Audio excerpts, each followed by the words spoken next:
Je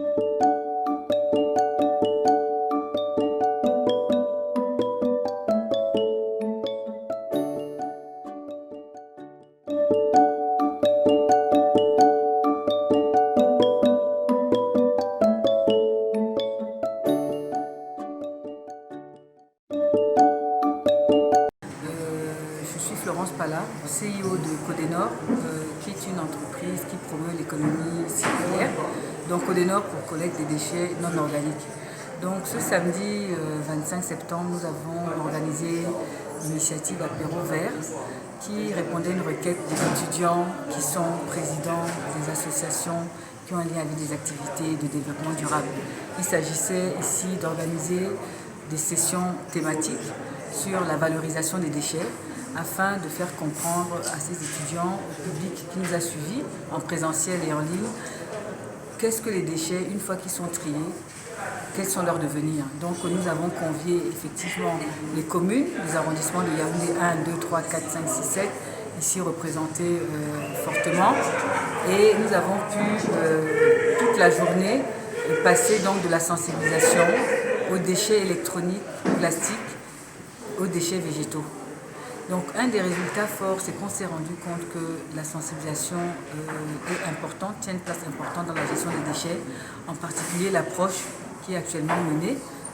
On a compris qu'au lieu de faire comme on a toujours fait, au-delà des journées de propreté, il fallait voir comment intéresser directement les citoyens. C'est-à-dire on ne va plus seulement ramasser des ordures à l'extérieur, il faut aller dans les ménages. Un autre aspect, c'est qu'on voit qu'il y a des entreprises, des associations qui sont en train d'évoluer depuis 3, 4 ans, 5 ans, et qui essaient justement de valoriser les déchets complexes, les plastiques, les déchets électroniques. Et on a vu que malgré leurs efforts, il y a toujours des résidus. Et donc la question qui se posait, c'était quelle solution?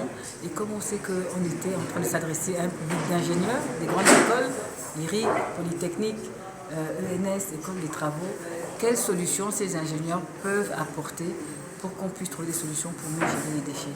Enfin, on a eu les déchets végétaux. Ça a été une particularité parce qu'on sait tous qu'on mange tous les jours, ce qu'on appelle les déchets organiques. Mais si on vous dit qu'avec les feuilles d'ananas, on peut fabriquer de la fibre végétale, il faut vraiment avoir suivi tout le déroulé scientifique du laboratoire de génie mécanique de l'école polytechnique pour comprendre que tous nos déchets végétaux et dans notre forêt, nous avons les éléments pour pouvoir enrichir, valoriser nos ressources naturelles. Donc ici, je suis contente puisque c'était un soutien, un mentoring aux étudiants, l'organisation, le comité d'organisation du CNED qui a organisé une première édition de Journée de l'environnement au mois de juin dernier. Et les accompagner, ça montre que les leaders de demain intègrent déjà cette notion de développement durable, mais au-delà l'action. Et donc la rampe de lancement, c'était aujourd'hui.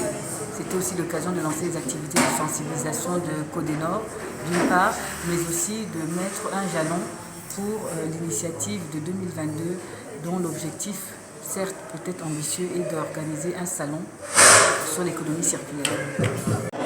Je suis Franck Latiba, chef de projet de la quinzaine de l'environnement et du développement durable, désormais comité pour le développement durable et l'environnement.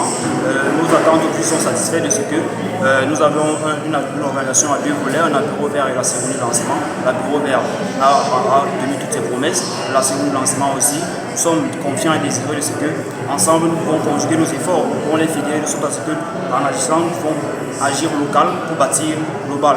Donc c'était l'objectif ici de faire cette opération sélection-là, cette opération d'appel à partenaires. Nous sommes satisfaits parce que nous avons ces partenaires-là qui viennent, qui travaillent avec nous, qui nous rencontrent et qui massivement nous promettent un soutien et accompagnement dans cette cause qui est commune, cause commune, parce que nous pouvons agir ici et les offres se véhiculent dans les continents étrangers, on a l'effet de la pollution et tout, donc la discussion peut avoir lieu peut-être en Belgique et puis on a les offres ici au Cameroun. Donc c'est une cause commune ensemble avec la coopération, tel est l'objectif l'objectif 17 du développement durable, la coopération internationale décentralisée au développement.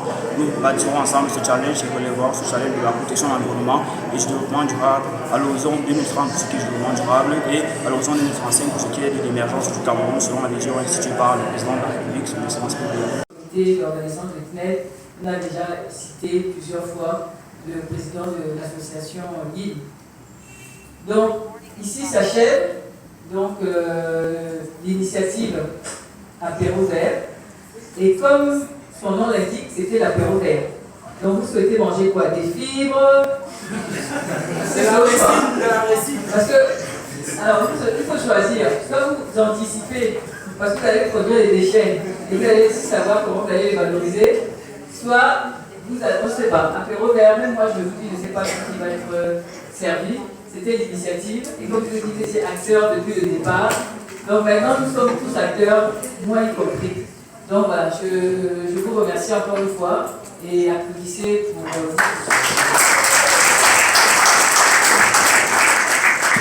Nous vous remercions aussi, vous qui nous avez suivis en ligne depuis le début de cet apéro. Vous êtes tous comptés parmi nous ici comme présents. Et nous savons que vous avez suivi cet événement parce que c'est un événement à ne pas rater certainement. Nous vous saluons de là où vous trouvez, du côté de Bruxelles, de la France et partout dans le monde, vous qui nous suivez. Nous remercions justement tous les